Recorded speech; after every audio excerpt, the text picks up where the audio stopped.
Hey, this is Jason with Daruma. And one of the things that people have approached me with over the years many times is how do I handle a solution that's at a crossroads? Maybe it's not growing. Maybe you're seeing your pipeline decline. Maybe it's even something more than a sales thing. Maybe it's like your roadmap just is not really lighting up customers when you talk to them about it.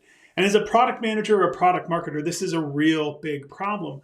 And it's kind of hard to figure it out and sometimes put your finger on it. So after doing this a few dozen times, it feels like I kind of have a little process that I thought I'd share with you. And really quickly, the most important thing is to take the time to really put the thought in. I think a lot of people will just react quickly to some internal stimulus, right?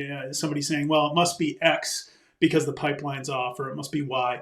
The truth is that you really have to start with the analytics and the data. You have to really dig into it and take the time to figure out, is there a pattern or a trend in the business that is maybe telling, right? So for example, you might find that you're not performing, or you're not generating enough business in a certain region that maybe it was performing before. Maybe there's a new competitor, or maybe something has changed in the market.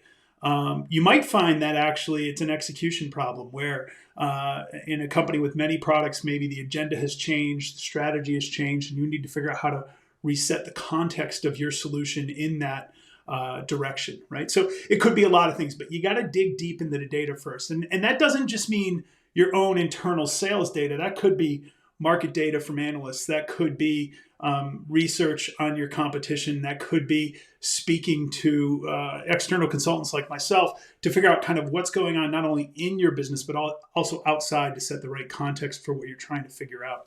The next step is really kind of the one where it's more of a personal struggle, right? Is you got to go talk to people. You have to collaborate like crazy. Go talk to your best partners, talk to your best customers, find out what they think. Honestly. So that means, being able to get into kind of a more one-on-one type of situation, because people generally are not going to say it on a webinar or at a customer forum, and really kind of try to pull that information out of folks. And that also includes, again, with, the market community. That could be, again, analysts, influencers, people like that. But really, the tendency is to want to try to solve this yourself because you're owning the product. But the truth is that you need help, likely. And the best way to get help is just to talk to people.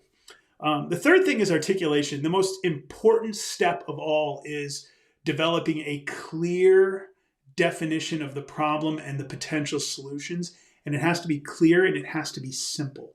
Simple enough that it can be easily understood by people who know little or nothing about your business.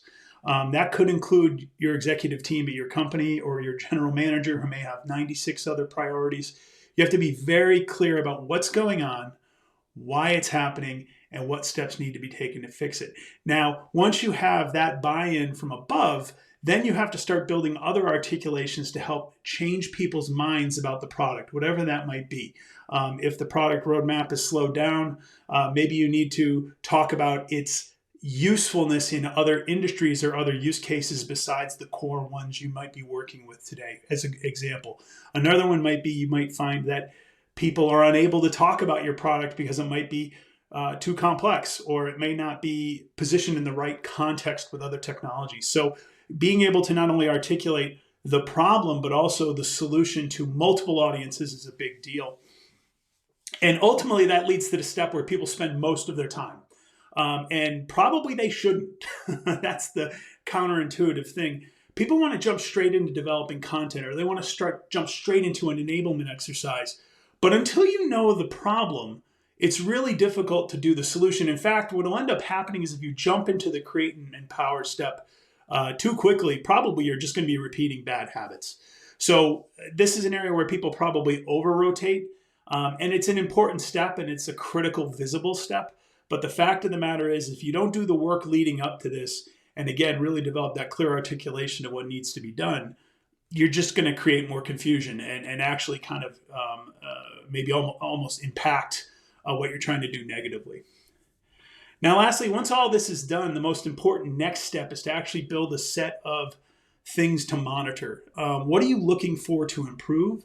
What are you looking to see change? And what's the time frame for that? And I'm going to say that the time frame is something you probably want to measure in quarters, not in weeks, because it takes a long time to percolate information through not only your internal teams, but also your ecosystems.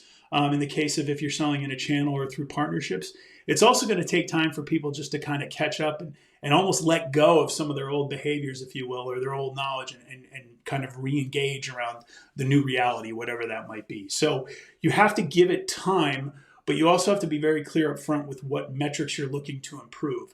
And then you can monitor those and then kind of let that drive into the next stage, because quite frankly, this may end up being an iterative process. It may not get fixed on the first go round, which is why we're kind of displaying this here on the right side as a circle, because you might have to just do this all the time. And in fact, some of the best product marketers do it all the time just as a matter of course, just to kind of develop a continuous improvement strategy for their product line. So I'd highly recommend that. But probably right now you're watching this video because you're sitting at a crossroads and you don't know where necessarily to go. Well, I'd say kind of go through this cycle and spend the time to make it work right. So hopefully this helped out. Obviously, I consult and advise companies that are in this situation all the time. And if you'd like more help, just shoot me a message or leave a comment down below. Appreciate it. Have a great day.